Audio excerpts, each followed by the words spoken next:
Well, here we are on another video. I think this will be a two-parter. I think I'll do one video today and one video tomorrow, so you guys will have to tune into both. But this is where I'm at. If you know, you know. Kind of have been hiking a little bit this morning already, so I'm gonna do a few new lakes today. So I'm gonna go down this way. See how bad the mosquitoes actually get out here. So right up here, I'll bust out the fishing pole for the first time. Apparently this thing has been stocked. I wouldn't have guessed it would be stocked because it's so small. But here we go.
So I did a little fishing here and then pulled out the chesty. So this is supposed to mount like right there. Put the camera facing forward. As soon as I pulled it out of the bag, the little knob with the little screw and nut thing came off of there. So I've been digging around in the sand right here, looking for this nut. Looking and looking, probably 20 minutes of looking, about ready to give up. And started looking at it like, how am I gonna fix this? and I realized that there's actually nothing missing. The bolt itself is the hex head that fits into the, so unfamiliar with my gear, so I spent 20 minutes looking for something that doesn't exist. But that's good, because now I can actually do the chest mounted camera for a while. So I'm currently on the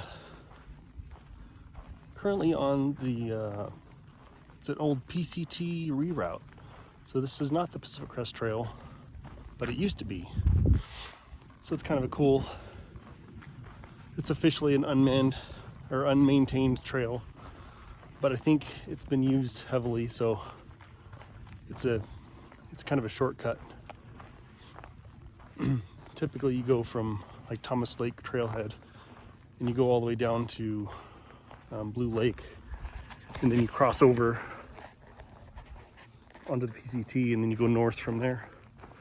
Using this trail, you can actually just go straight from kind of the Thomas Lake area and just kind of go straight north. You don't have to do that. It probably cuts a couple miles out of the loop. So it's fun. I've never been on this trail before. Fun little thing to do.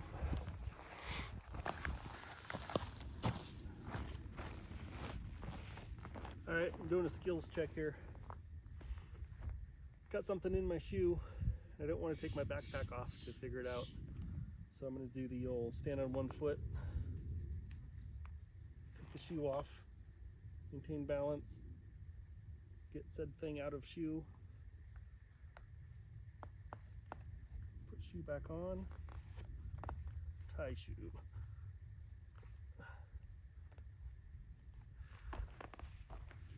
So younger crowd probably doesn't appreciate that, but people over a certain age do. That's cool, look at that, it's the end of the trail. I guess I should just turn around.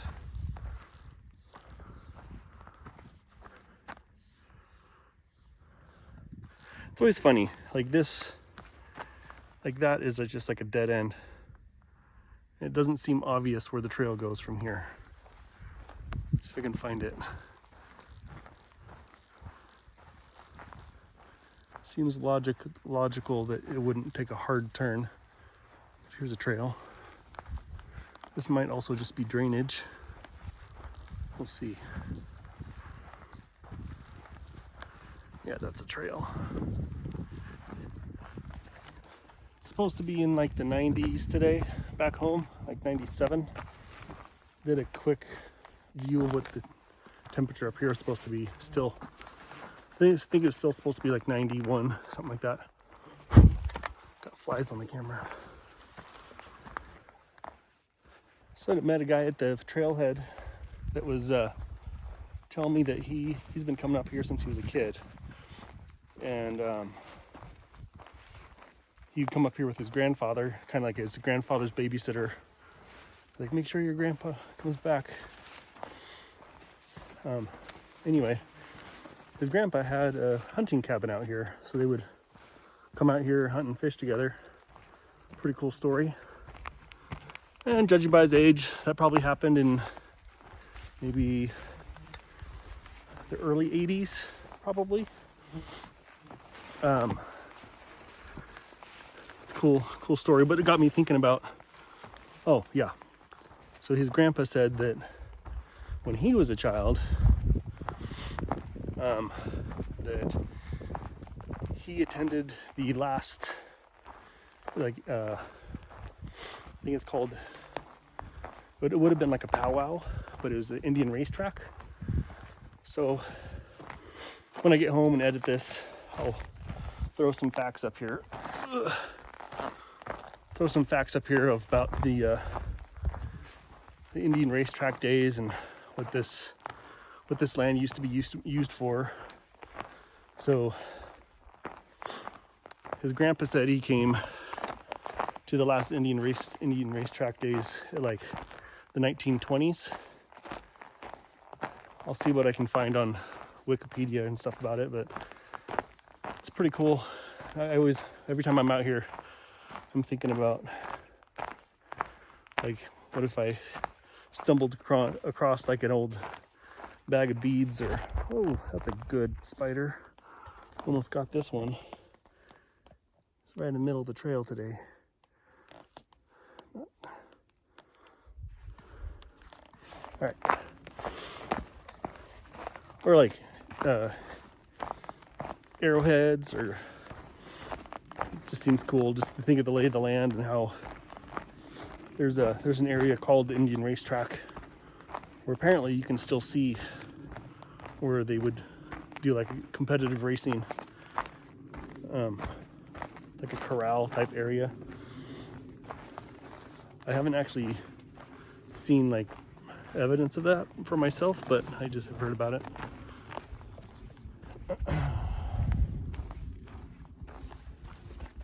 It's fun thinking about that when you're out here. Just that this isn't a new space for people to be. People have been out here for quite a while.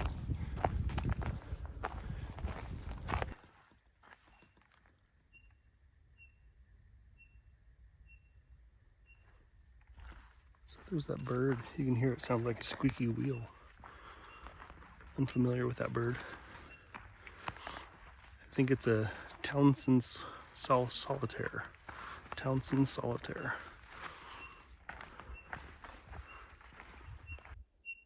There it is.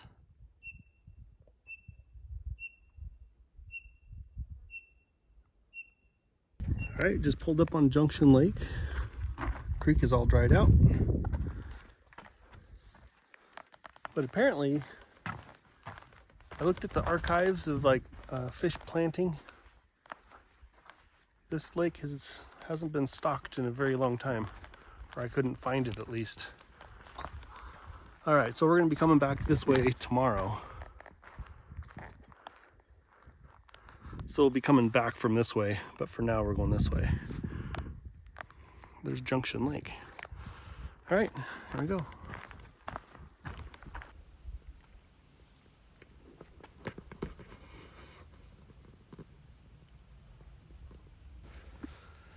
So this is Elk Lake.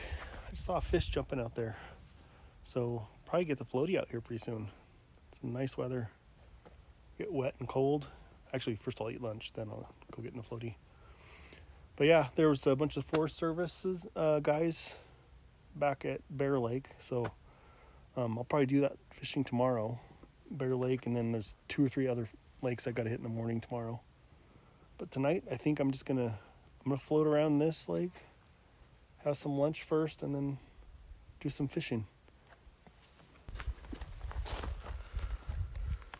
Oh yeah. Super quiet. It's very nice. I think the east side of the state has a few fires, and we're getting a little bit of that smoke here today. It's not overwhelming. It is just a little bit of a reminder of how careful you need to be doing fire stuff out here. Doing something a little different today. A little departure from the norm. Do sardines. I haven't done sardines on trail for a while. Usually because of the mess. But I think I brought the crackers that go with the sardines in Ziploc, and I'll try to drink as much of this oil as I can before I toss it.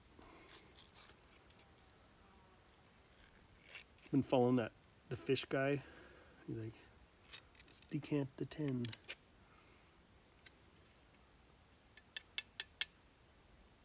These are nothing special. Smell delicious though. Well, I'm gonna eat my lunch and then I'll get out on the water. I'm going to attempt to show you a PCT bear hang.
All right, we got one. It's pretty big. It's fighter. Nice.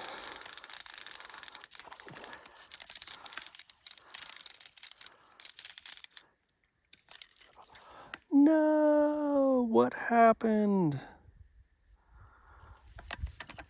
Ah, that was big. Did my knot fail? Oh yeah, look at that. My knot failed. No, that was a big old fish. Oh, dang. All right, well, I gotta figure out what I'm doing wrong with my knot, I guess. That sucks. All right, so after that, let me tie one on camera here.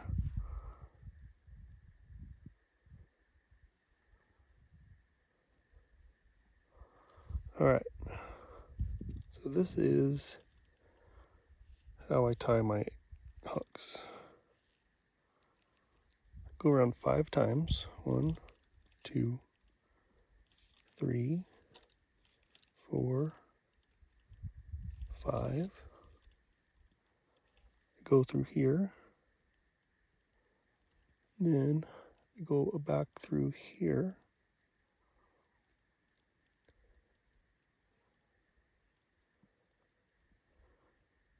Kind of snug that up and then I lick it.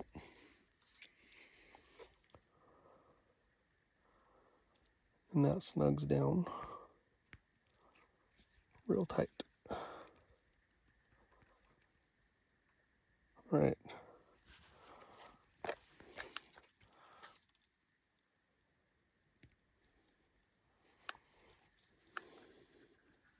Tell me if that's the wrong knot or not. A knot or not. My last one I had on, I didn't show you guys, but it's my, I call it the mother of all mosquitoes. It's like a mosquito, but it has like yellow and red, like layers of wings on them.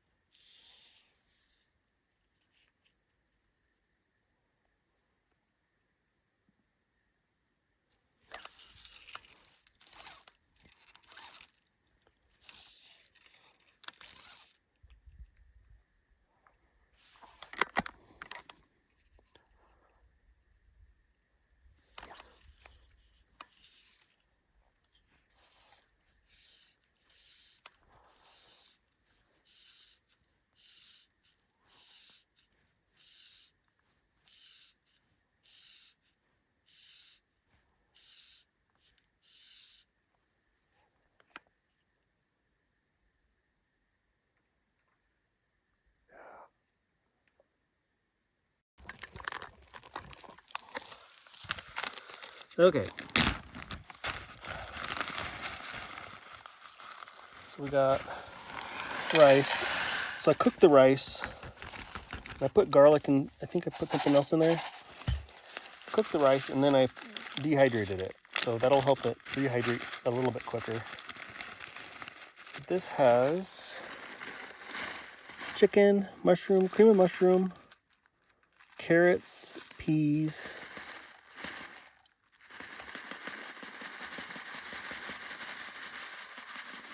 yeah, I think that's about it.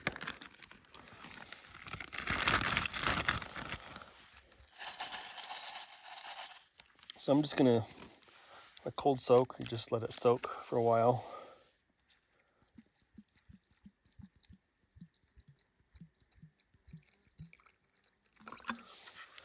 All right, so I added a little bit more water after the soak, but this is about 12 minutes of cold soaking.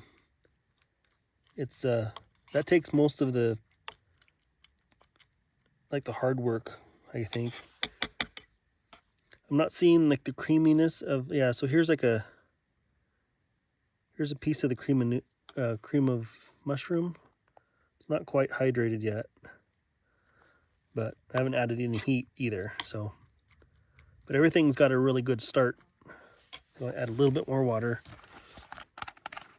Then I'll start heating it. Something like that. Something like that.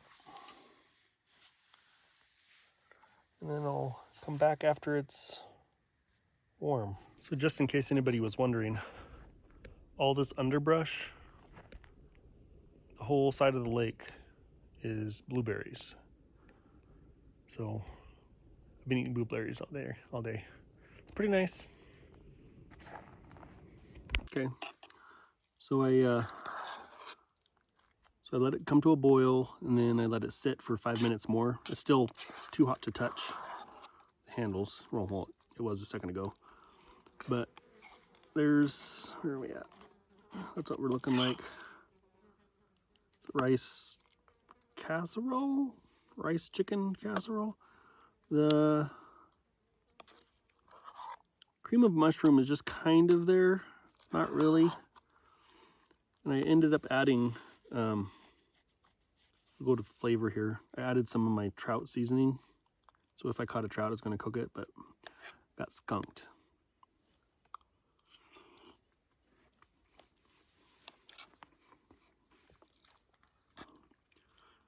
Gotta be honest, it's pretty bland.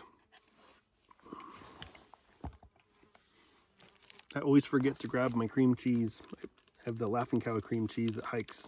It goes well with the stuff, and I always forget to bring it. I want to add the rest of that trout seasoning packet. It has like umami mushroom in it. It has salt, some trout mix, whatever that is, and then blackening seasoning.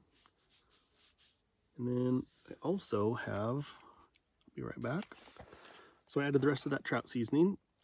And I also have this olive oil packet. So that'll add some flavor and some calories to the mix here.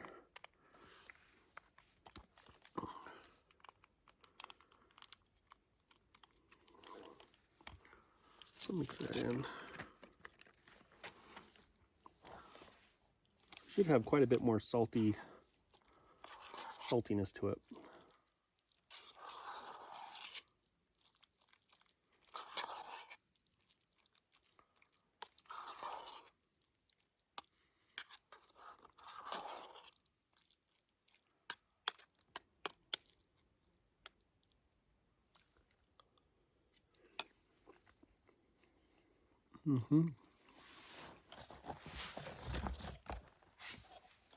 It's so-so. I wouldn't write home about it. It needs some, what does it need? It needs some flavor is what it needs. Oh, my last 15-minute timer's up.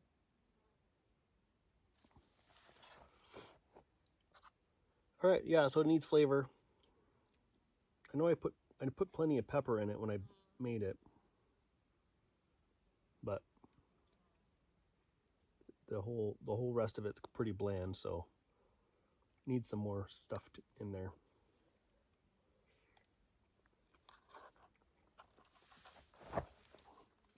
Well, I'm headed to bed. It's 8 o'clock, 8:20 actually. It's been a long day actually. I've been standing in the sun a lot. It's over 100 degrees back home, but this whole lake is just like glass right now.